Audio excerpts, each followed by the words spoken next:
जय गुरु जी। हम अंधक के बारे में जान रहे थे जो शिव और पार्वती ने जब खेल खेल में उनकी आंखें बंद कर दी थी पार्वती ने शिव की, तो उनकी आंखें बंद करने से जो एक अंधकार स्वरूप बालक की उत्पत्ति हुई थी उसका नाम अंधक था, और शिव ने अपने इस पुत्र को हिरणाक्ष नामक दैत्य को दे दिया।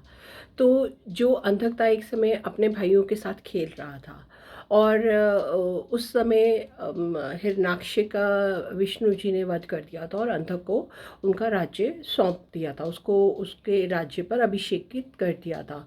तो उसके भाई उसका मजाक उड़ा रहे और उससे बोल रहे कि तुम्हारा पिता तो मूर्ख था, जो उन्होंने इतनी तपस्या करके तुम जैसे एक विकृत और नेत्रहीन बालक को शिव से लिया, और कोई दूसरे का पुत्र क्या कोई राज्य संभालता है?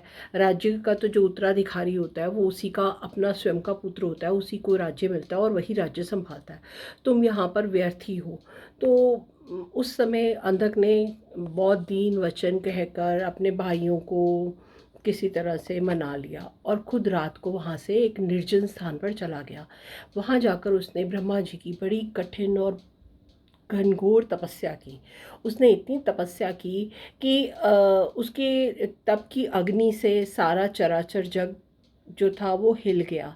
और लेकिन जब ब्रह्मा जी नहीं आए तो उसने अपने शरीर को अग्नि में जला देना चाहा, जिससे सारे देवता सभी बड़े विस्मित हो गए और उन्होंने ब्रह्मा जी से प्रार्थना की कि आप जाकर अंधक को वरदान दो और उसको इस तपस्या से हटाओ। तो ब्रह्मा जी अंधक के पास वरदान देने के लिए गए, तो उसने उनसे वरदान मांगा कि मेरे को आप वरदान दो कि जो मेरे जितने मेरे भाई हैं वो सब मेरे भृत्य हो जाएं, मेरे गुलाम हो जाएं। उन्होंने मेरा राज्य मुझसे छीन लिया, मैं उनका भी राज्य अपने में मिला लूँ, और मुझे कोई देवता, कोई सिद्ध, कोई पुरुष, कोई किन्नर, कोई किसी भी योनि का कोई भी व्यक्ति, यहाँ तक कि शिव भी मुझे ना मार सकें। तो ब्रह्मा जी ने कहा कि नहीं, ये नहीं हो सकता, मृत्यु तो तुम्हारी होएगी, तुम कुछ कुछ भी अपना कोई साधन चुन लो मृत्यु का। फिर उसने बोला कि अच्छा ठीक है, आप मेरे को दिव्य नेत्र दो और मेरी मृत्यु केवल और केवल शिव के द्वारा हो, इसके अलावा मेरी किसी से कोई हरा ना सके, मैं सबसे अजय हो जाऊं। तो ब्रह्मा जी ने उसको तथास्तु बोलकर ब्रह्मा जी चले गए। तो अब जब ब्रह्मा जी वहाँ से चले गए तो अब वो स्वस्थ हो गया, उस समय उसका शरीर नॉर्मल हो गया और स्वस्थ हो गया, और वो वापस अपने राज्य में आ गया। और उसने अपने राज्य में आकर सब पर अपने सारे भाइयों को, जितने उसके असुर भाई प्रहलाद और जितने दूसरे असुर थे वो सबको अपना भृत्य बना लिया। और उसने सबको, जितने देवता थे, ऋषि मुनि थे, सबसे कर वसूल करना आरंभ कर दिया। उसने अपनी सेना को इतना बढ़ा लिया, वो देव विरोधी राज्य करने लग गया, सब तरफ कुमार्ग होने लग गया, क्योंकि धन की अधिकता के कारण वो बहुत ज़्यादा अहंकार में आ गया। अब वो सारी उसने सारे स्वर्ग पर, सारी धरती पर, सारे पाताल पर, सब पर अपना एक छत्र राज्य कर लिया।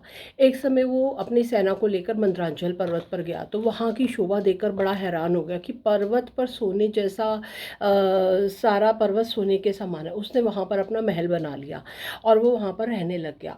एक बारी उसके जो मंत्री और गण वगैरह थे वो वहाँ पर पर्वत पर घूमते घूमते एक जगह पहुँचे, तो वहाँ पर उन्होंने शिव को और पार्वती को बैठे देखा। तो उन्होंने आकर अंधक को बताया कि तुम्हारे इसी क्षेत्र में एक योगी बैठा हुआ है जिसके पास एक तपस्विनी स्त्री है, वो बहुत ही सुंदर है, और उसके पास एक अति सुंदर वृषभ भी है जो उसने पेड़ से बांध रखा, और इतनी सुंदर स्त्री तो केवल तुम्हारे पास होनी चाहिए।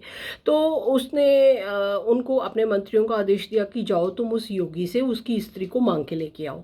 तो वो सब शिव के पास आए और उनके रूप की और उनके को देखकर उनकी निंदा करने लग गए कि तुम तपस्वी हो, स्त्री तुम्हारे योगी योग्य नहीं है, तुम इसको हमारे राजा को दे दो, वो हमारा राजा उससे लेना चाहता है। तो शिव ने कहा तुम जाओ, तुम मेरी स्त्री से बात करो, वो बहुत सहन शक्ति है, वो सिद्ध रूपा है, वो तुम्हें किसी चीज़ के लिए मना नहीं करेगी, जाओ तुम उनसे बात कर लो। तो उन्हें बहुत क्रोध आया और उन्होंने जाकर वो अंधक को सारी उनकी बातें बताई और बहुत बढ़ा चढ़ाकर बातें बताई।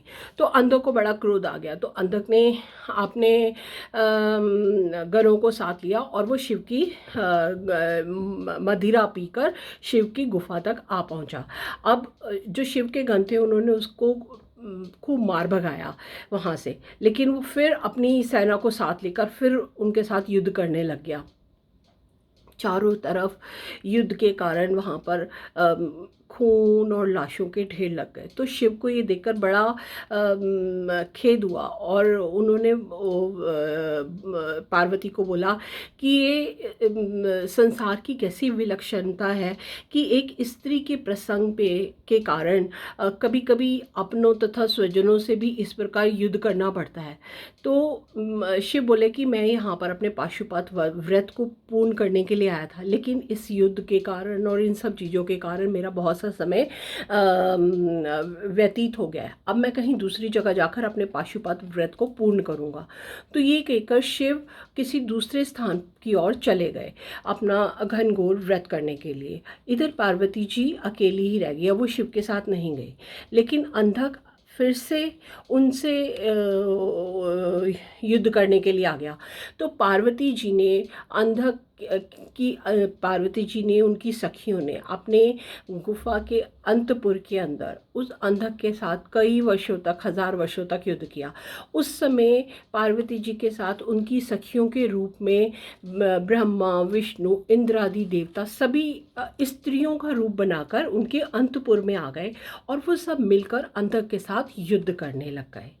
तो ये युद्ध कई हजार वर्षों तक चला और कई हजार वर्ष बाद जब शिव अपनी तपस्या से पूर्ण हुए तो वो वहाँ अपनी गुफा में वापस आए और आकर देखा कि अभी तक अंधक के साथ युद्ध चल रहा है।